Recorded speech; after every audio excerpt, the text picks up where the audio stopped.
Pangalan niyo po? Nora. Nora? Ano? Honor? Oh. Ano apelyido ko? Nakalimutan mo. Moreno. Nora Moreno? God bless din sa'yo. Saka pag galing ba't ganyan ka? Saka galing ba't ganyan? Paano na yung maging sexy ang isang senior? Patingin nga ng senior na sexy na. Nanay, mag-ingat ka sa lawat ha. Bakit? Oh, ang cute naman. May karton ka dyan, iuwi natin to. Sige, sabihin mo, idol mo si Isko dahil? Mabait. Ano pa? Matulungin. Ano pa? Maawain sa mga senior. Ano pa? Yun lang. Guwapo. Ay, nanay ha, ikaw ha. May pinag-ano ka rin ha.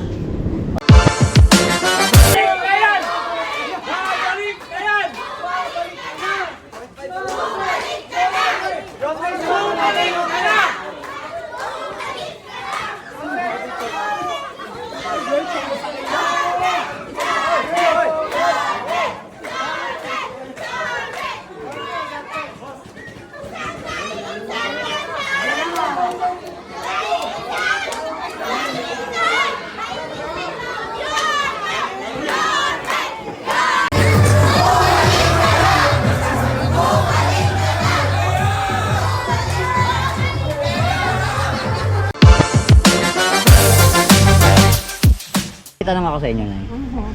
If baka sakali pa bumalik si Isko Moreno bilang mayor sa lungsod ng Maynila. Salamat, okay lang. Sa amin, maraming isko. Dito ako sa looban.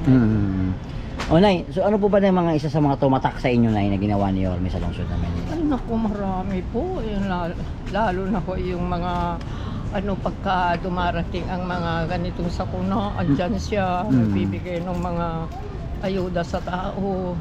Oo, alisto siya. Mabilis ang kilos. Mabilisan siya talaga. Si Isko. Kung sakasakali na ngayong oras na to, dumating si Isko dito at kausap kanya personal, anong gustong sabihin mo sa kanya? Ay, akapin ko siya. Tapos ko? Tapos, I thank you, nakita ulit kita. Punta ko pandalas dito, sabi ko. Nakikita ko siya sa TV. Oo, nakikita ko siya sa TV, si Isko. Umulan umulan. Talagang bumalik siya. gusto talagang bumalik siya, nanay. Oo, gusto namin yan.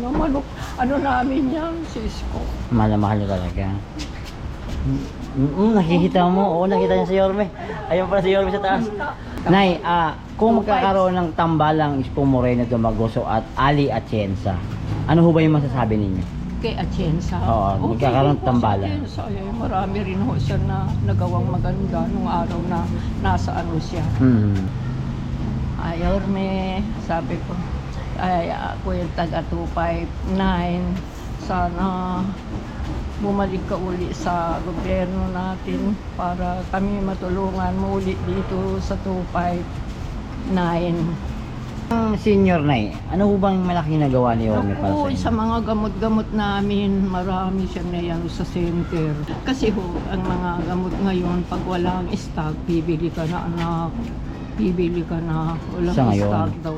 Dati hindi ganyan. Dati, talagang marami. Nans kami mga senior, talaga laging meron lang. Yung Pero okay lang, nanay. Nanay, maraming salamat sa pagpaunlak sa interview. Ako nung nagka-kandidato yan at siya, hindi namin tinatanggal yan. Galing. Kami talaga dito. Salamat, nanay. Salamat, mag-ingat. Sa babahay na, nanay? Ito lang po sa loob. Ay, yung mansion doon kanina. Sa ilog. Oo, yung mansion. May ilog, binaha kayo. Ay, naku, hanggang dito, anak. Dito, yung tubig? Oo. Saan po kayo pumunta? Nag-evacuate kayo? Kasi yung may taas ako, umakyat kami lahat ng damit inakyat. Ay, paano? Safe kayo sa taas?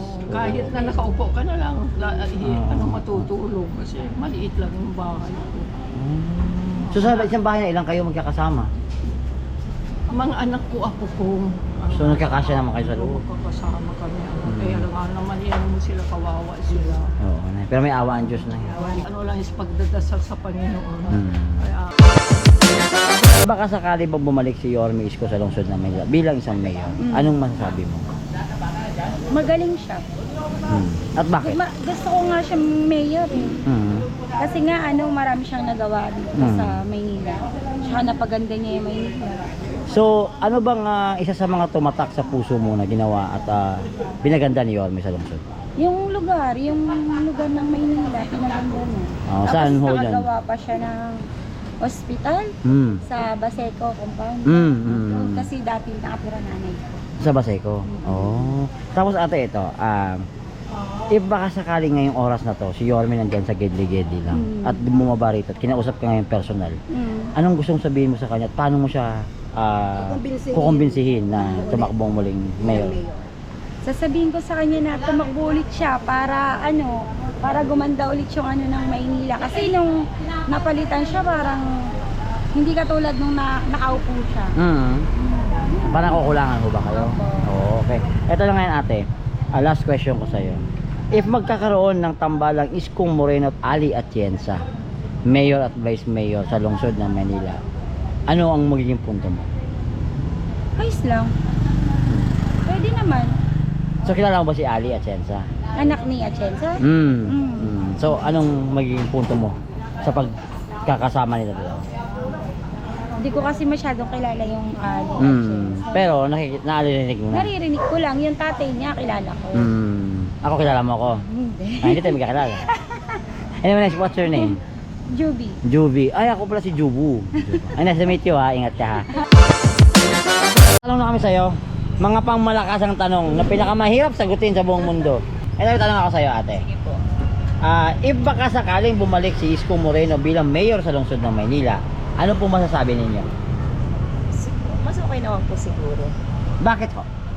Kahit pa paano po, mas sasuporta naman po niya yung mga katulad namin mahihirap na madaling mahingian ba ng tulong. Parang, Okay.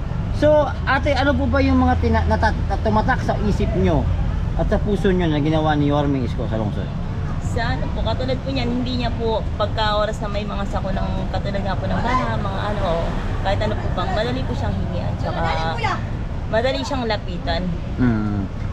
Tsaka po katulad po sa mga yung sa sidecar pag dadalan po. Madali lapitan. Opo. Okay. Parang wala pong parang hirap na. Walang kahirap-hirap. Opo. So ito ate, if sakali ngayon papunta si Yorme dito sa lugar nyo at ikaw mismo makakausap po siya ng personal, anong gustong sabihin mo sa kanya? Para sa akin, mas okay naman po na bumalik siya o as bang ganun mayor na ano man po yung itinatakbo niya. Na kasi mas okay naman po sa amin dahil nakatulong po siya sa amin na kapag namin mahihirap, madali siyang napitan.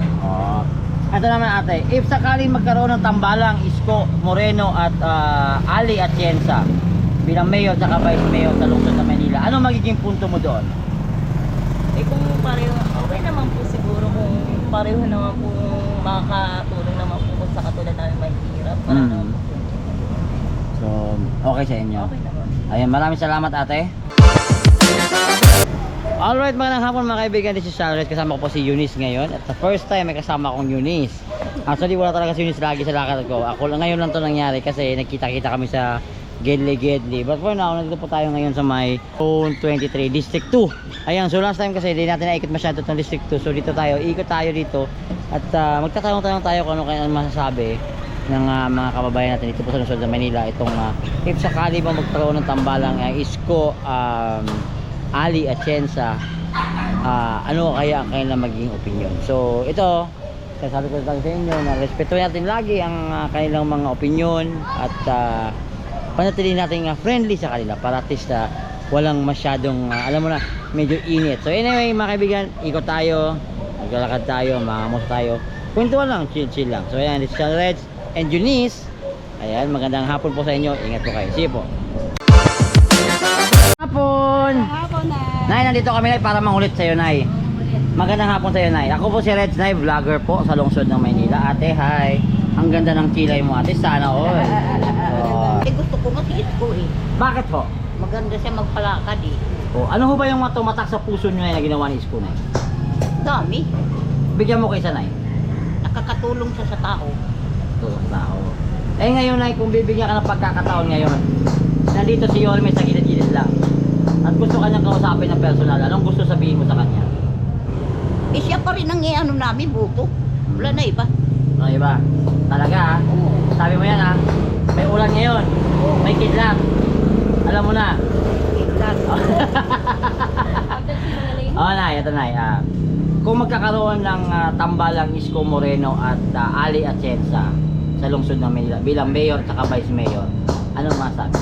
Eh, maganda rin naman si Atienza. yung Tinsa. Wala naman kami masabi. O anong gusto sabihin mo kay Yorme ngayon? Salamat kami kasi bibigyan kami ng mga ayuda. Oh. Malaking tulong nila sa amin. Salamat. Salamat, Isko Salamat. Moreno. Sana all. Siyempre po, masasabi ko kasi... Teka muna. Yung brace mo, kalma lang. Okay, okay, go. Siyempre, mas maganda pag bumalik si Yorme kasi siyempre, obligado si Yorme sa pagpadala ng ayuda. Siyempre, nakakatulong talaga siya sa amin. So ano po ba yung mga tumatak sa puso nyo ginawa niyo?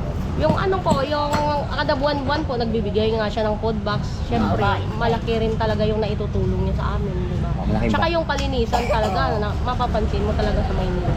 Pero yung sa Yorme, maganda. Iba talaga. Eh baka sakaling ngayon nandito si Yorme sa harap mo, magkausap kayo ng personal. Anong gusto sabihin mo sa kanya? Hello Yorme, bumalik ka na. Para magkaroon ulit kami ng ayuda. Ayuda talaga. So ito po, if magkakaroon ng tambalang Isko Moreno at saka Ali Atienza, ano po yung magiging punto niya? Sa palagay ko, siyempre, siguro magiging maganda pa talaga. Salamat ha. Maingat ka. God bless you. Pare, magandang hapon sa iyo, pare. Hello. Pare, matanong ko lang, if baka sakaling bumalik si Isko Moreno bilang mayor sa lungsod ng Manila, anong masasabi? Mas maganda. Bakit, pare? Hindi, mas maayos po yung ginawa ni Yorme. Para sa akin opinion ko lang po. Opinion mo. Respeto natin yan, pare. Kasi talagang di pinabayaan ni Mayor yung Maynila. Yung mga food box, tulad ng mga food box. Di naman niya pinutol yun hanggang sa mawala siya sa serbisyo niya.